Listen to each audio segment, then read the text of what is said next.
हमारी सासू माँ, लेखक डॉक्टर गोपाल नारायण। दोस्तों, वीडियो में आगे बढ़े इससे पहले आप सबसे रिक्वेस्ट है, अगर आप चैनल पर नए हैं तो प्लीज ढेर सारी कहानियों को सुनने के लिए चैनल को सब्सक्राइब जरूर कर लीजिएगा। चलिए बढ़ते हैं वीडियो में आगे और सुनते हैं आज की मजेदार कहानी। सुबह हम ऑफिस जाने की तैयारी कर रहे थे कि अचानक ऐसा लगा मानो तबीयत खराब हो रही है।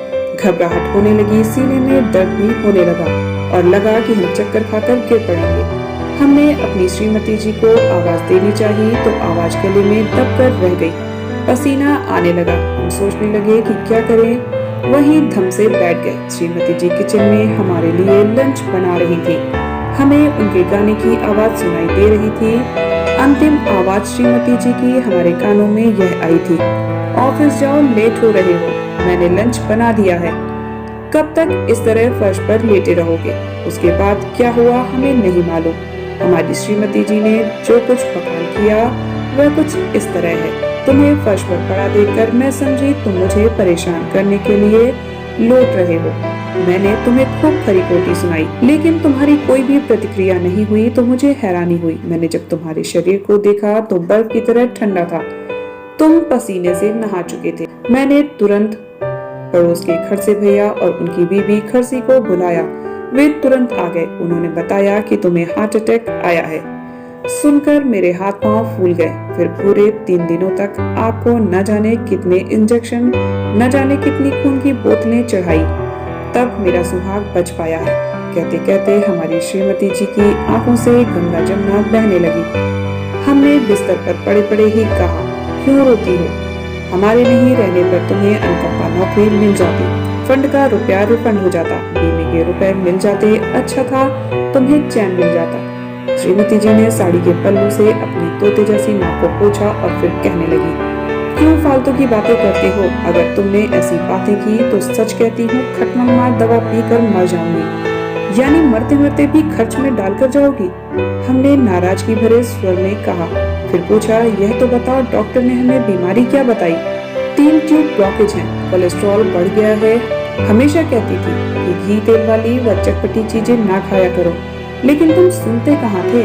हमेशा कहते थे कि उबली सब्जियां बनाती हो, कहो मैं तुम्हारे अच्छे के लिए बनाती थी ना। अब जो कुछ भी बनाऊंगी चुपचाप खा लेना। ऐसे उबले खाने से तो मरना अच्छा है। हम नहीं खाएंगे, हमने गुस्से से कहा।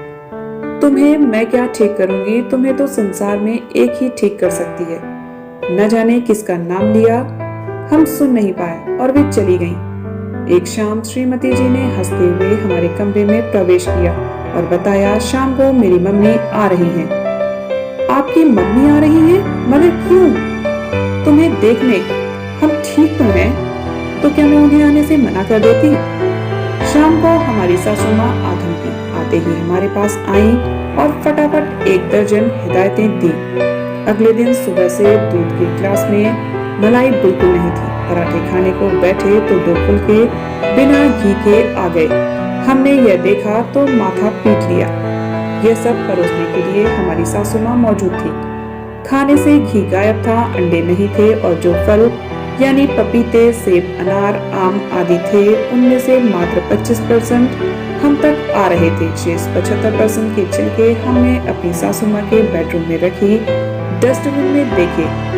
एक दिन पड़ोसी मिस्टर कैथवास और मिसेस कैथवासनी ने चिकन तंदूर चुपके से भेजने का वचन दिया। हम भी प्रतीक्षा कर रहे थे। श्रीमती जी को हमने कसम देकर अपनी ओर मिला लिया था।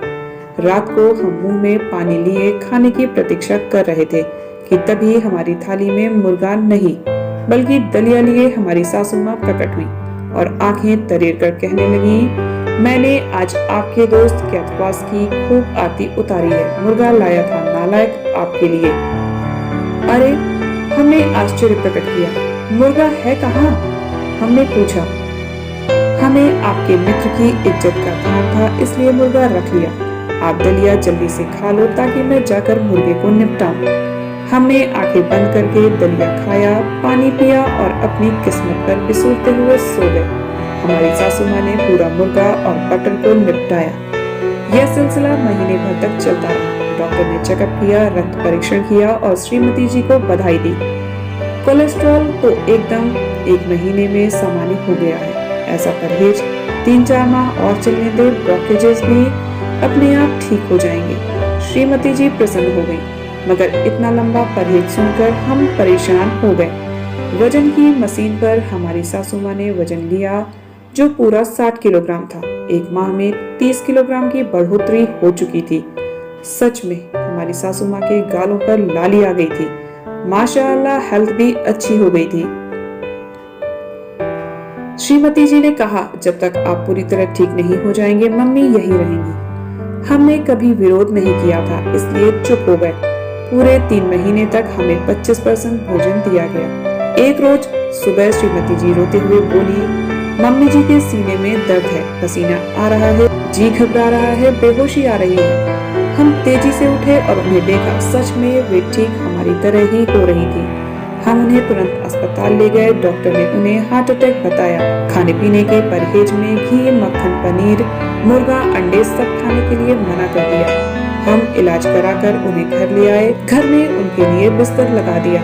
हम उन्हें देखने जब उनके कमरे में गए तो उन्होंने हंसते मुस्कुराते हुए हमें देखा और कहा, दामाद जी आपकी तबीयत ठीक रहे इसलिए नहीं चाहते हुए भी हमने वह सब खाया, क्योंकि हमें आपकी चिंता थी।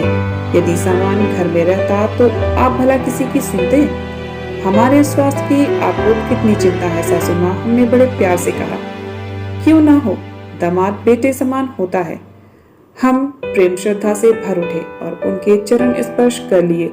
श्रीमती जी पर्दे की ओट से सास और दामाद का स्नेह, श्रद्धा से भरा मिलन देख रही थी। सच में हमें पहली बार अपनी सास पर गर्व हुआ कि ऐसी महान सास सबको मिले। तो दोस्तों, आपको ये कहानी कैसी लगी कमेंट करके जरूर बताइएगा। मनोरंजन से भरी ढेर सारी कहानियों को सुनने के लिए चैनल को सब्सक्राइब जरूर कर लीजिएगा। और आप आगे किस तरह की कहानियां सुनना चाहते हैं कमेंट करके जरूर बताइएगा, जिससे कि मैं आप सबके लिए आपकी पसंद की कहानियां लेकर आ सकूं और आपका मनोरंजन कर सकूं। मिलते हैं नेक्स्ट वीडियो में एक और नई कहानी के साथ। तब तक आप सब हंसते रहिए, मुस्कुराते रहिए, खुश रहिए। Bye bye, take care.